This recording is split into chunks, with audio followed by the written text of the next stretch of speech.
Parts of a sentence क्या होते हैं इंग्लिश में?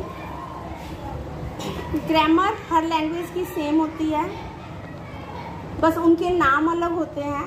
तो जैसे हिंदी में एक सेंटेंस के अलग अलग पार्ट्स आप पढ़ते हो, संज्ञा, सर्वनाम, क्रिया विशेषण वगैरह वगैरह, क्रिया विशेषण, संयोजक, योजक।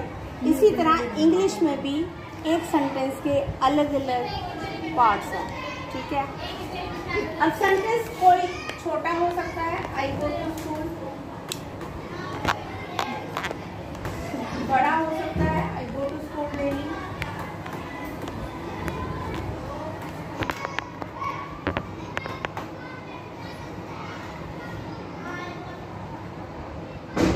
आई have been going to school,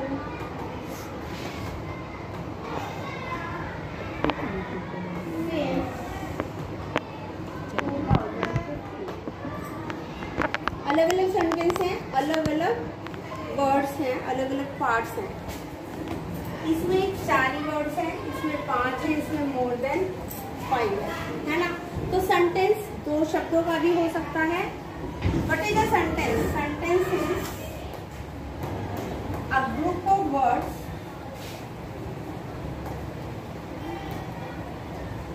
to और मोर देन 2 वर्ड्स, 2 या 2 से ज्यादा शब्दों के ग्रुप को हम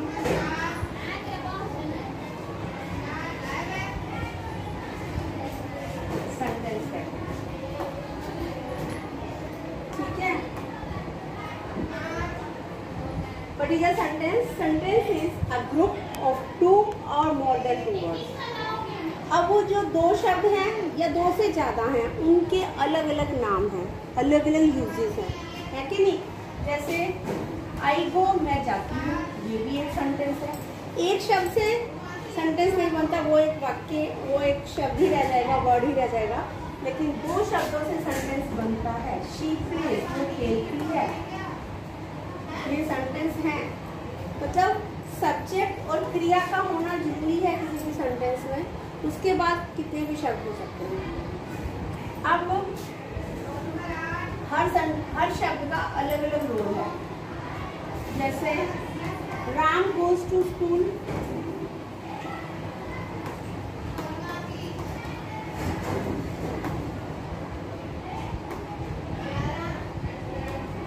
she goes to school daily, he या शी।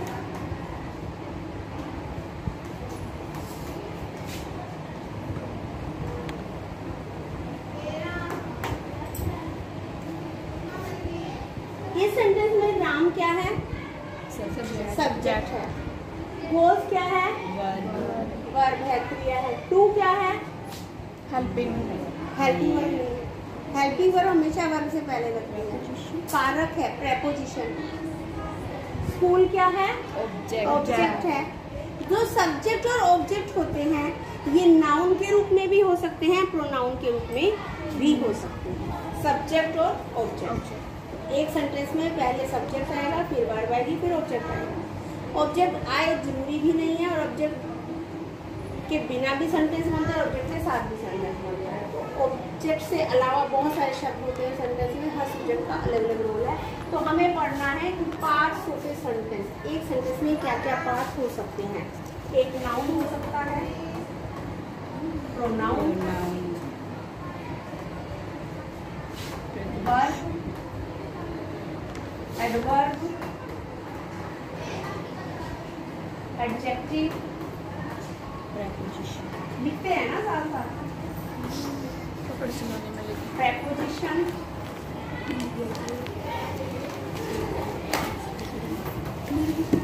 कंजक्शन और इंटरजेक्शन।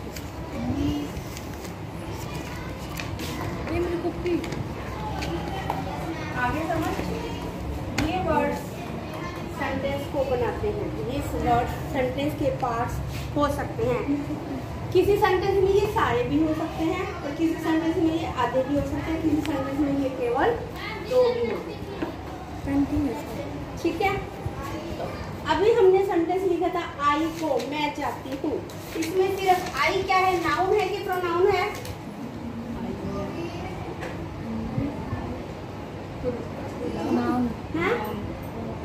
अब हम पढ़ेंगे नाउन क्या है और प्रोनाउन क्या है। What is the noun? Name of a person, place,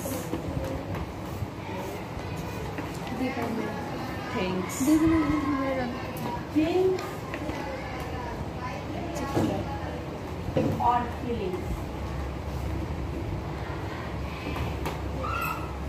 किसी व्यक्ति का नाम, वस्तु का नाम, स्थान का नाम या भावनाओं के लिए यूज किया गया शब्द, जैसे ईमानदारी, खुशी, दुख, अफसोस वगैरह वगैरह। अब पर्सन जैसे Ram goes to school, Ram नाम है ना पर्सन का। Sita goes to school, Gita goes to school, Payal goes to school.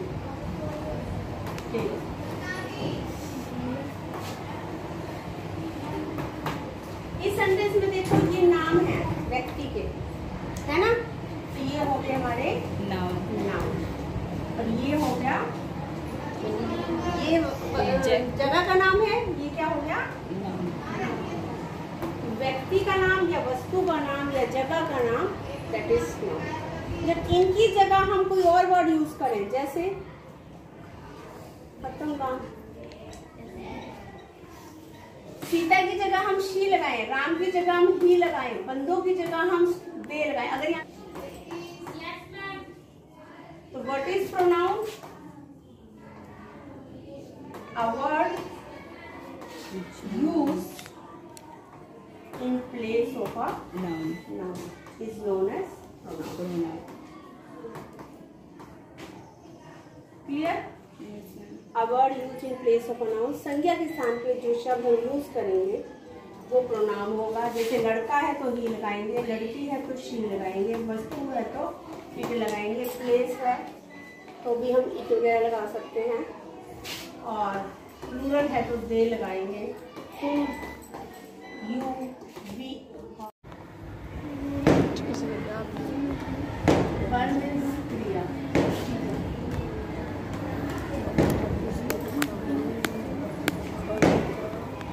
जिस वर्ड से एक्शन के होने का पता चले, करने या होने का पता चले, दैट इज वर्ब। क्या कहता है?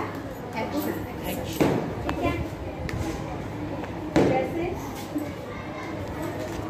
They play tennis, way tennis खेलते हैं।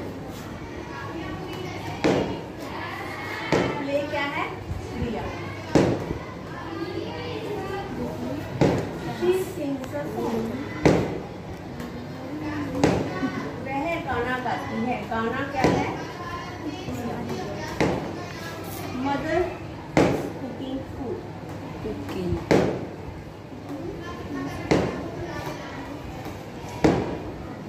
इस कुकिंग से क्या पता चल रहा है हमें? वर्ब है क्रिया। तो जिन वर्ड से हमें एक्शन का पता लगे कि कौन सा एक्शन किया जा रहा है या किया गया है या किया जाएगा, वो वर्ड आपके वर्ब के हैं। ठीक है। वर्ब का तो इतना ही रोल। उसके बाद एडजेक्टिव, विशेषण। एडजेक्टिव में विशेषण। विशेषण में जो वर्ड किसी की विशेषता आता है। किसकी विशेषता बताएगा?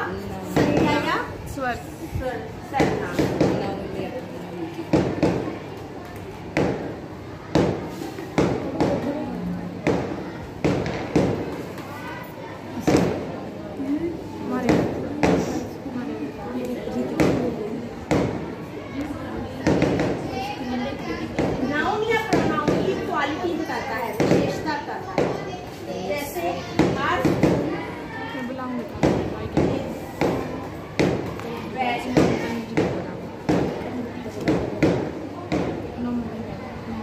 हमारा स्कूल बहुत सुंदर है।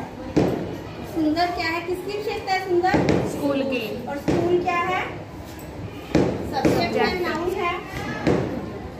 नाउन की विशेषता क्या है? Beautiful word.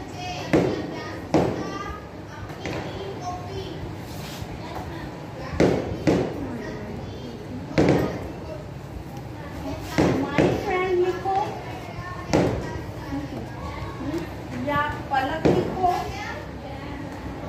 ये पी बढ़ाएगा। या शी लिखो। Is very honest. Friend noun है, पलक भी नाउन है, पलक की जगह हम शी लिखते हैं, प्रोनाउन है। बहुत ईमानदार है, ईमानदार क्या है? एडजेक्टिव। इसका विशेषण, उसकी विशेषता। ठीक है।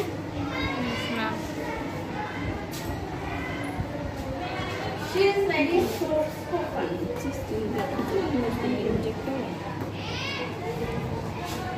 Soft spoken एक वर्ड है, मृदुभाषी, मीठा बोलने वाली। मैम, हाँ जी। अगर किसी सेंटेंस में एडजेक्टिव के साथ ऑब्जेक्ट भी हो सकता है? इसके साथ किसी भी सेंटेंस में एडजेक्टिव के साथ हाँ, ऑब्जेक्ट कुछ भी हो सकता है। सेंटेंस तो कितना भी लंबा हो सकता है, सेंटेंस में कोई भी पार्ट्स हो सकते हैं। She is very soft spoken. Soft spoken क्या है? विशेषता है उसकी, और वो क्या है? एडजेक्टिव वर्ड फाइंड आउट करना आ गया आपको। विशेषण किसको बोलेंगे? संख्या या सर्वनाम की विशेषता पर। नेक्स्ट हम करते हैं एडवर्ब। एडवर्ब का मतलब है क्रिया विशेषण।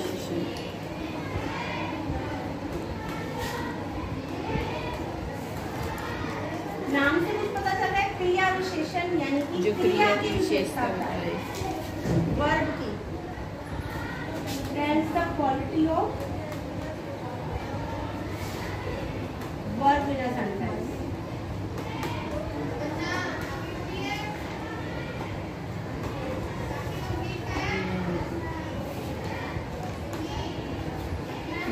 जैसे she speaks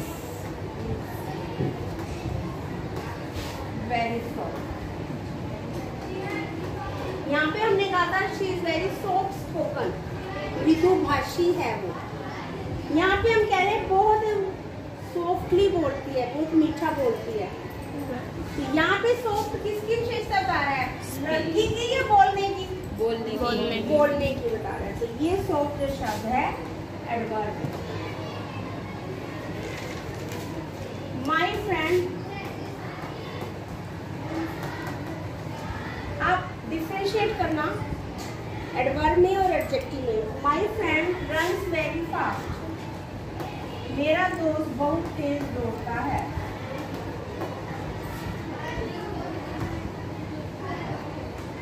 किसकी विशेषता है? फास्ट, रन ये एडवर्ब हुआ।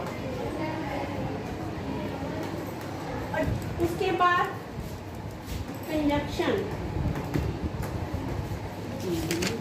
कंजक्शन होता है संयोजक या योजक, जो दो को जोड़ने का काम करे। संयोजक या योजक।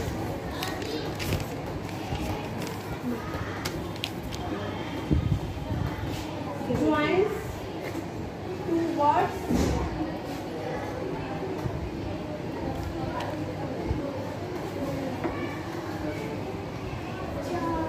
or clauses in a sentence।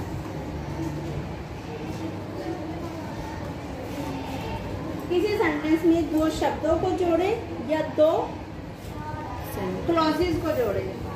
जैसे ये वर्ड सेंटेंस देखो, 2 and 2 make 4। 2 और 2 4 होते हैं। 2 को और 2 को क्या जोड़ रहा है? एंड यहाँ पे conjunction.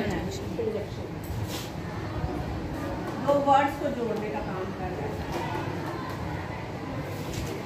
She had lunch and went for shopping।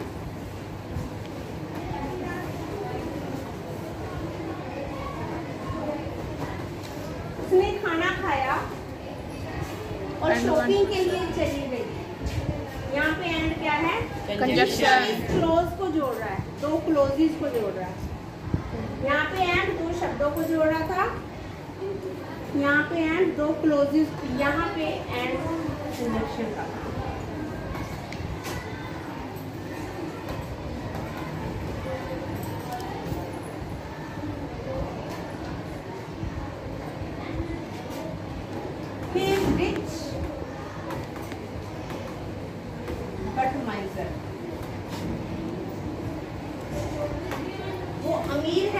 लेकिन कंजूस है। यहाँ पे बट क्या है? कंजक्शन को जोड़ रहा है, कंजक्शन का काम कर रहा है। ठीक है, कंजक्शन समझ में आ गया? Yes ma'am. क्या बचा? इंटरजेक्शन। Yes ma'am.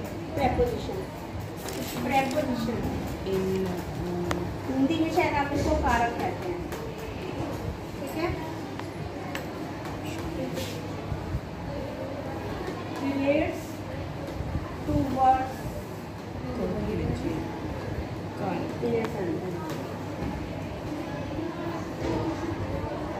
दो शब्दों का आपस में रिलेशन बताता है किसी भी वाक्य में।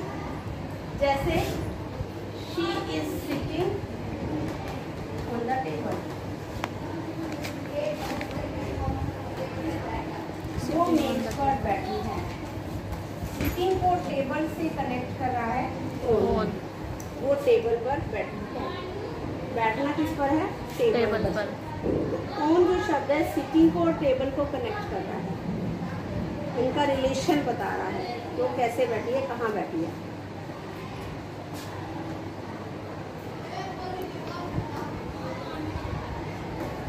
Teacher is writing on the black board.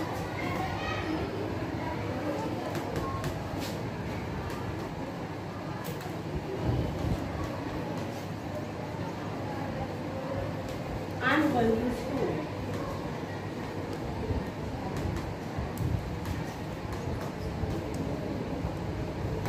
I live in this house.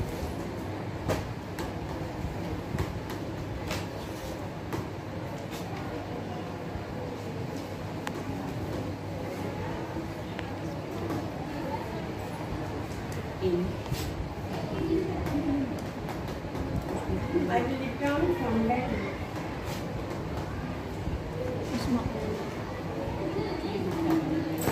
ये जो वर्ड है on, to, in, from, ये प्रेपोजिशन है जो एक शब्द का दूसरे शब्द से रिलेशन बता रहे हैं। Going to school, live in house, return from home. जो आप करते हो ना, कर्ता ने कर्म को कर्म से संप्रदान के लिए, ये सारे वर्ड आपके on, to, from, over, in,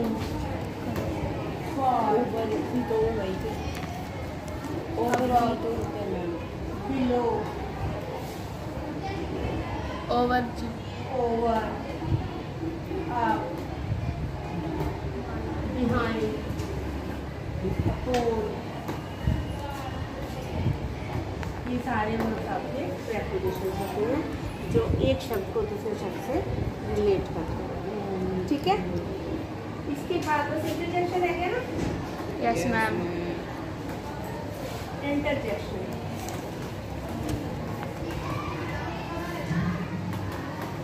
words used to express feelings. किसी भी सेंटेंस में ऐसे शब्द जिनसे हम अपनी भावनाएं व्यक्त करते हैं, फीलिंग्स एक्सप्रेस करते हैं। खुश होते हैं तो हुर्रे, वाओ, ओ, और अफसोस करना हो तो ओहो। ठीक है, और किसी को अप्रिशिएट करना हो, अपलॉड करना हो तो ब्रेवो, वाओ, ऑसम। ये जो वर्ड्स हैं ब्रेवो वगैरह, ये हमारे फीलिंग्स एक्सप्रेशन, ये हम साइन ऑफ एक्सक्लेमेशन लगाते हैं। अफसोस, alas,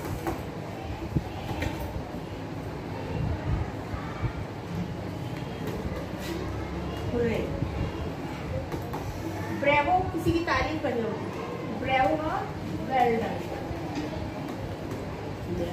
wow you have done well.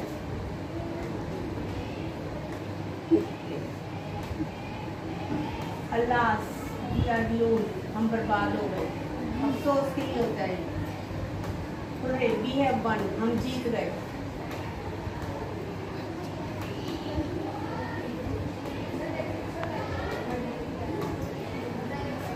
ये सारी जो वर्ड्स हैं अपनी फीलिंग्स, अपनी भावनाएं व्यक्त करने के लिए, एक्सप्रेस करने के लिए।